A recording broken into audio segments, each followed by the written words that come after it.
Hello viewers, welcome to Telugu audio stories.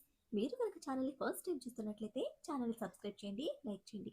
అలానే కథపై మీ విలువైన ఒపీనియన్ని comment రూపంలో తెలియజేయండి. ఇక కథలోకి వెళ్దామా? వీడియో చూస్తున్న అందరూ కింద కనిపిస్తున్న హైప్ ఆప్షన్ యొక్క వీడియోని ఎంకరేజ్ చేయండి. అదే క్షణం తొందరగా ఎక్కువని జియాకి అరిచి చెప్తూనే రింగ్ అవుతున్న కాల్ ప్రీతి అనుకుని నెంబర్ చూడకుండా ఆన్సర్ చేసిన మోహన్ గారు కార్ డోర్ ఓపెన్ చేస్తూ నాన్న అని వినిపించిన కొడుకు గొంతుకి కొయ్యబారిపోయారు. ఆ ఒక్క క్షణం, ఆ ఒక్క పిలుపు పరిస్థితిని తల్లకిందులుగా మార్చేసింది. మోహన్ గారి వెనక వస్తున్న దీపక్ మనుషులు ఇద్దరే.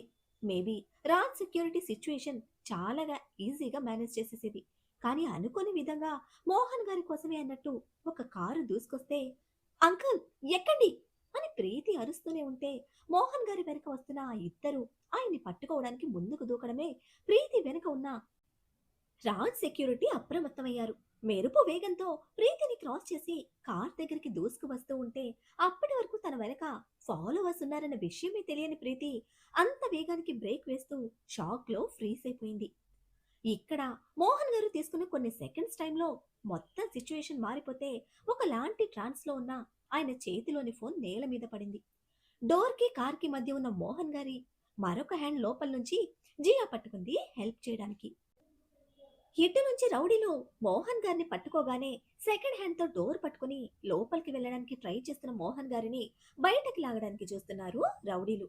ఈ టైంలోనే రాజ్ సెక్యూరిటీ డోర్ దగ్గర ఉన్న దీపక్ రౌడీలను అడ్డుకుంటే ఊహించని విధంగా వచ్చిన మరో కారులోని రౌడీలు కిందకి దిగి అటు రాజ్ సెక్యూరిటీ మీద దూకడం, మరొకరు కార్ వెనుక గ్లాస్ నుంచి మోహన్ గారికి హెల్ప్ చేస్తున్న జియా మీద అటాక్ చేయడం ఒకేసారి జరిగిపోయాయి.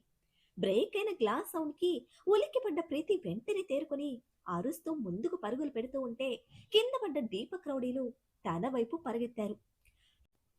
హెడ్ కి సైడ్ నుంచి తగిలిన దెబ్బతో గ్లాస్ పీసెస్ కూడా గుచ్చుకొని రక్తం కారుతూ ఉండగా సొమ్మసిల్లి పడిపోయింది జియా. అదే విధంగా మరొక దెబ్బకి మోహన్ గారు కళ్ల ముందు గాయపడ్డ జియా గురించి అరుస్తూనే బాడీ మీద పట్టు కోల్పోతే ఫోన్ సెకండ్ సైడ్ ఇంకా లైన్లోనే ఉన్న అవినాష్ కి ఇక్కడ గందరగోళం, అరుపులు అన్నీ వినిపిస్తూనే ఉన్నాయి. అటాక్ జరుగుతుంది అని క్షణంలోనే గ్రహించిన అవినాష్ నానా నానా అని అరుస్తూనే ఉన్నాడు. ప్రీతిని ప్రొటెక్ట్ చేయడానికి రా సెక్యూరిటీలో ఒకడు ప్రయత్నిస్తూ ఉండగానే మోహన్ గారి కోసం వెనక ముందు చూడకుండా వచ్చిన ప్రీతి ఆయన్ని కారులో పడేసి ఉరికించిన వేగానికి ఎదురెళ్లి ఊహించని విధంగా గాలిలోకి లేచి అదే కారు మీద పడి వెనక్కి దొర్లిపోయింది. ప్రీతి అంటున్న మోహన్ గారి పొలికేకే చివరిగా అవినాష్ చెవుల్లో వినిపిస్తూ ఉంటే మరుక్షణమంతా నిశ్శబ్దం. అవినాష్ చేతిలో ఫోన్ జారిపోయింది. ఆకాశం విరిగి మీద పడ్డట్టు ధడాల్న నేల మీద పడిపోయాడు. నిమిషాల్లో పూర్తయిపోయిన అటాక్ కి హాస్పిటల్ ముందు జనాలు స్తంభించిపోతే రక్తం మడుగులో ఉన్న ప్రీతి ఇంకా జియాని వెంటనే అదే హాస్పిటల్ అడ్మిట్ చేసిన సెక్యూరిటీ కూడా గాయాలయ్యాయి. దీపక్ మనుషులు ముగ్గురు దొరికిపోవడంతో సెక్యూరిటీ కాల్ చేయగానే హుటాహుటిన స్టార్ట్ అయిన రాజ్ అభి ఇద్దరు హాస్పిటల్ కి వచ్చేసరికి కంగారుతో నిండిన నిశ్శబ్దం ఓటమికి గుర్తుగా మళ్ళీ వాళ్ళని వెక్కిరిస్తోంది. ప్రీతి ఐసీయూలో ట్రీట్మెంట్ లో ఉంటే హెడ్ సెట్ దిగిన గ్లాస్ పీసెస్ రిమూవ్ చేసి ఆపరేషన్ చేస్తున్నారు జియాకి. ఇద్దరి పరిస్థితి చేతుల్లోనే ఉంది. కానీ మల్టిపుల్ ఫ్రాక్చర్స్ తో ప్రీతి, ఫేస్ కి తలకి గాజు పెంకులతో జియా. దీపక్ కరాచకానికి ప్రతీకలుగా ఉంటే ఇద్దరి గురించి మేజర్ మెడికల్ ఇన్ఫర్మేషన్ రాగానే చూసుకో అని అభికి వదిలేసి రాజ్ కదులుతూ ఉంటే వాడి చేతిలో అంకులున్నాడు, నువ్వు తొందరపడితే ప్రాబ్లం అవుతుంది అంటూ అడ్డుపడి ఆపాడు అభి.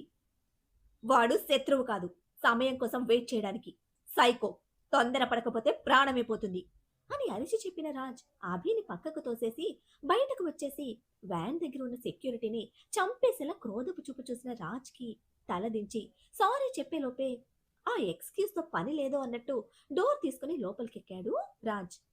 అతనికి కూడా తెలుసు అంచనాలకు మించి దీపక్ అటాక్ చేశాడని. వాడి సర్వెంట్ బుర్రకి అంత టాలెంట్ లేదు.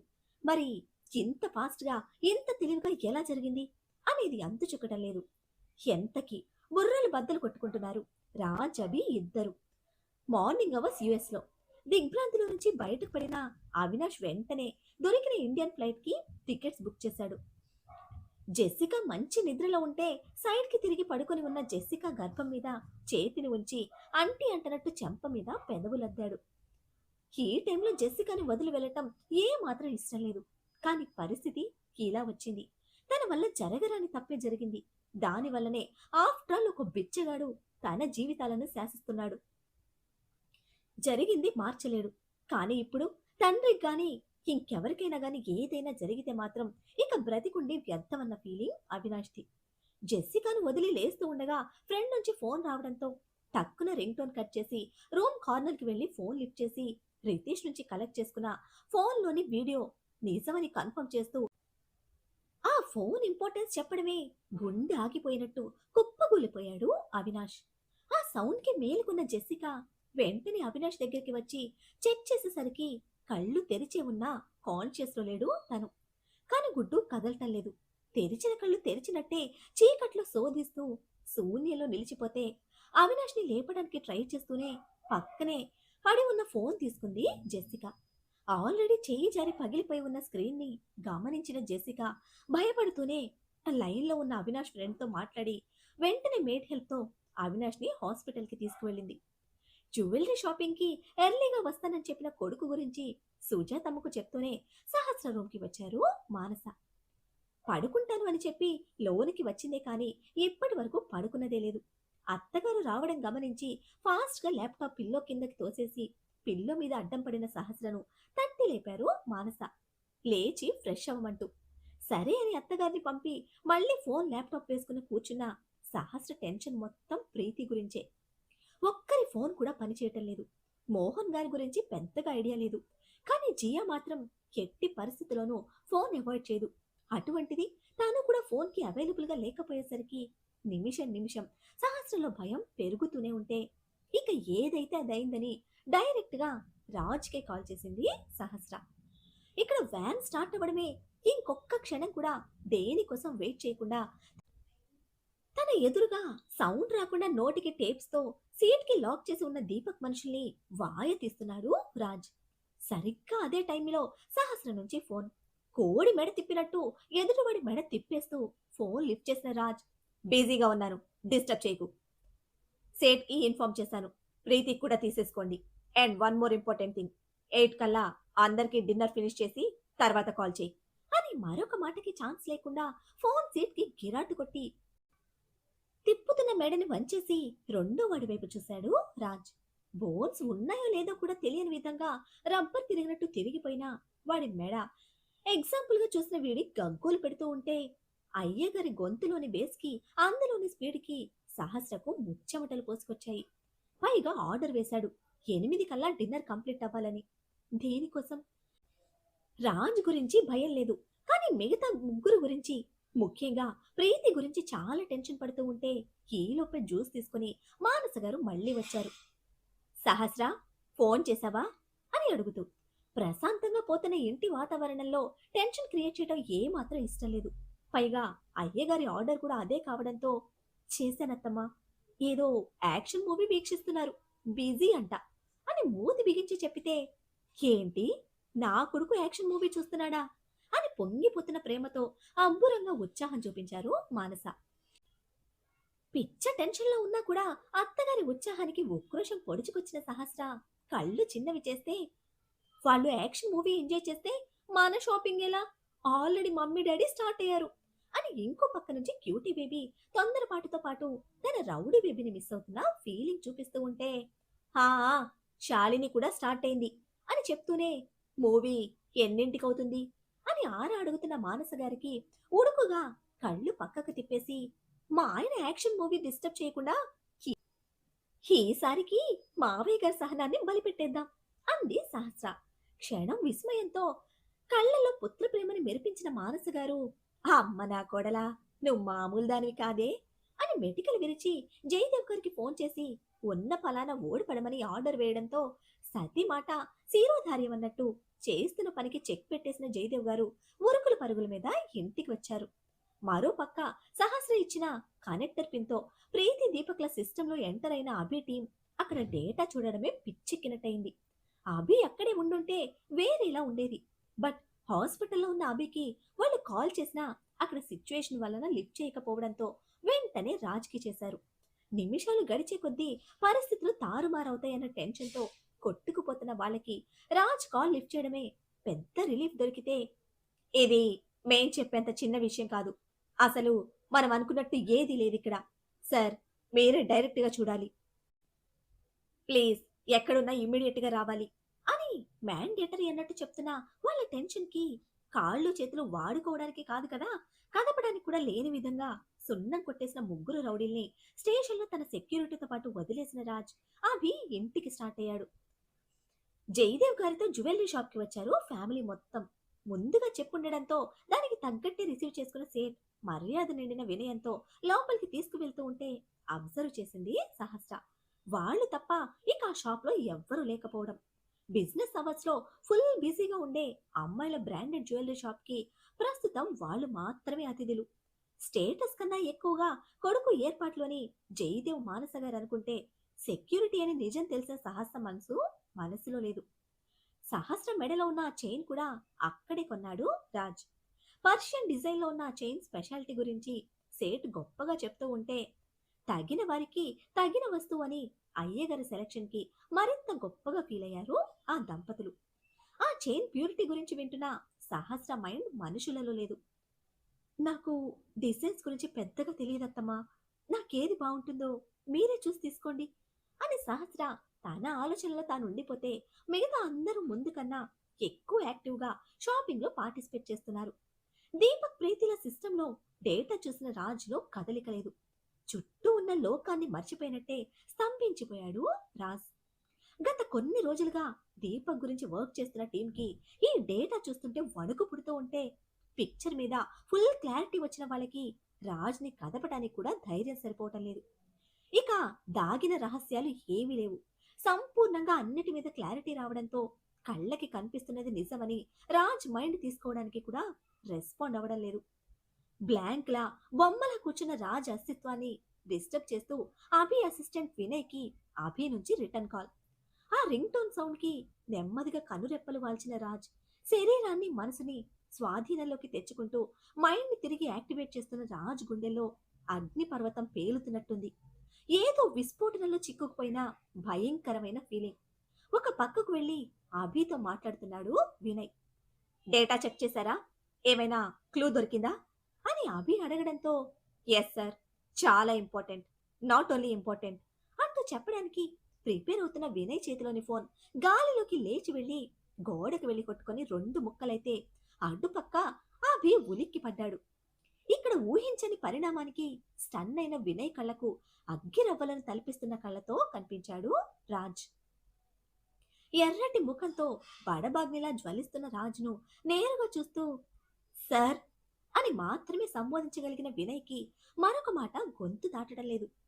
పెను తుఫాను ఉజ్జృంభించే ముందు ఉండే ప్రశాంతతలా భయంకరమైన గాంభీర్యంతో వెనక్కి తిరిగిన రాజ్ ఒక్కో అడుగు ముందుకు వేస్తూ ఉంటే మిగతా ఇద్దరు కూడా పక్కకు తప్పుకున్నారు.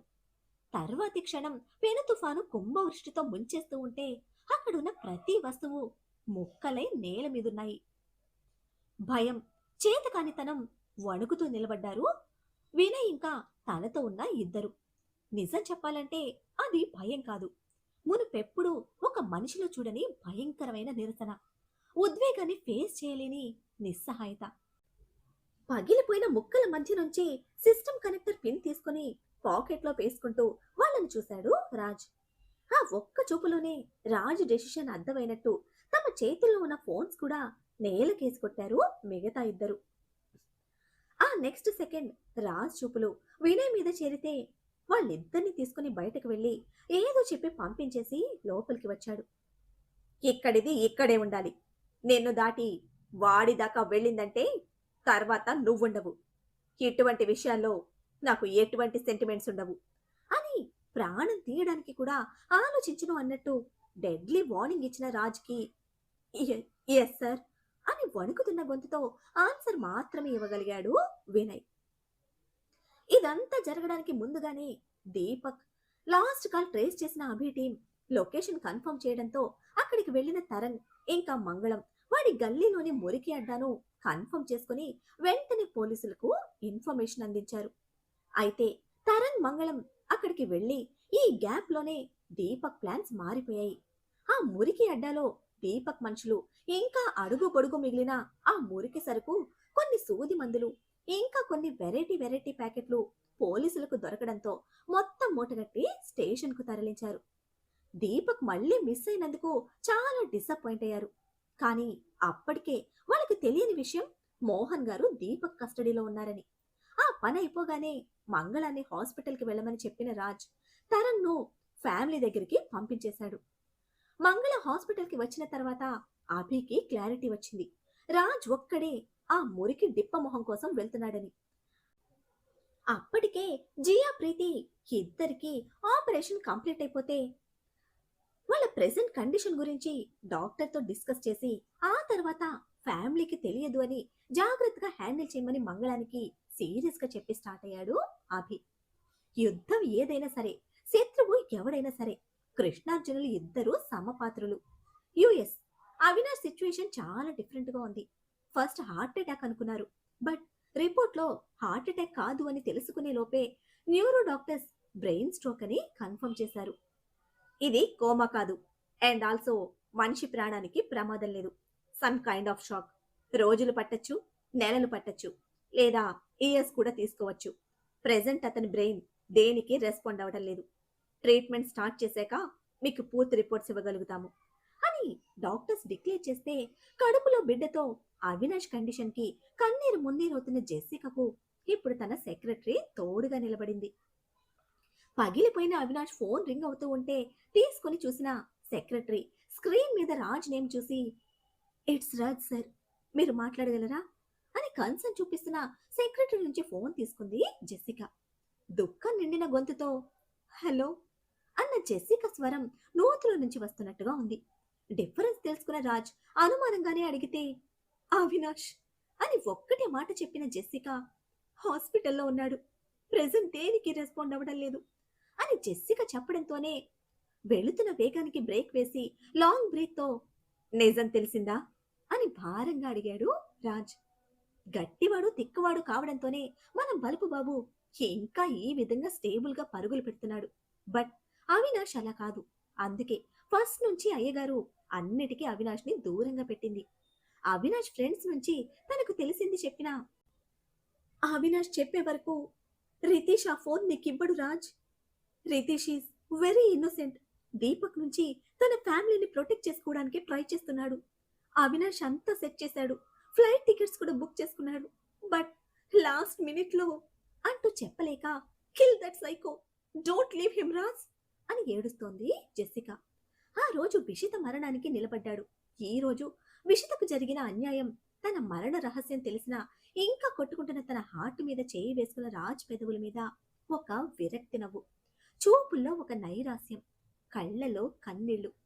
నిజంగానే బండరాయినా నేను అని ప్రశ్నించుకున్న అయ్యగారి పెదవుల మీద నవ్వు మరింత పెరిగితే, ఇది భరించలేని అవినాష్ గుండె ముక్కలైంది, మెదడు స్తంభించిపోయింది. నేను నాది అనుకున్నాను, వాడు ప్రాణం అనుకున్నాడు. అందుకే ఈ పరిస్థితి. మళ్ళీ అవినాష్ గొప్పగానే కనిపించాడు అయ్యగారికి. వదులుకున్న ప్రేమ, మనల్ని వదిలి వెళ్ళిన ప్రేమ ఎంత గొప్పదైనా సరే మనతో ఉన్న ప్రేమ కోసం బ్రతకాలి. అదే జీవితం. వాడికి అర్థమయ్యేలా పక్కనే ఉండి చెప్పు, తెలుసుకుంటాడు అని కాల్ కట్ చేసిన రాజ్ పడమటి పొద్దులో నిద్రకి చేరుతున్న సూర్యుణ్ణి కార్నర్ స్మైల్ తో చూస్తూ తన రెడ్ ఫెరారీ స్టార్ట్ చేశాడు. మరి ఇంతమందిని ఇంతలా ఉక్కిరి బిక్కిరి చేస్తూ ప్రాణం పోతున్న బాధను కలిగిస్తున్న ఆ నిజం ఏమిటి? ఇప్పుడు రాజ్ పైన ఎక్కడికి? అభికి ఏ విషయం తెలియకుండా దాచడానికి ప్రయత్నిస్తున్నాడు రాజ్. ఎందుకు ప్రయత్నిస్తున్నాడు? దాన్ని అభి తెలుసుకోగలుగుతాడా? రాజ్ ఏం జరిగిందో సహస్రతో అయినా పంచుకుంటాడా? ఏం జరుగుతుందో తెలియాలంటే నెక్స్ట్ ఎపిసోడ్ ని ఫాలో చేయండి. అలానే ఈ ఎపిసోడ్ ని లైక్ చేయడం మాత్రం మర్చిపోకండి. Bye friends.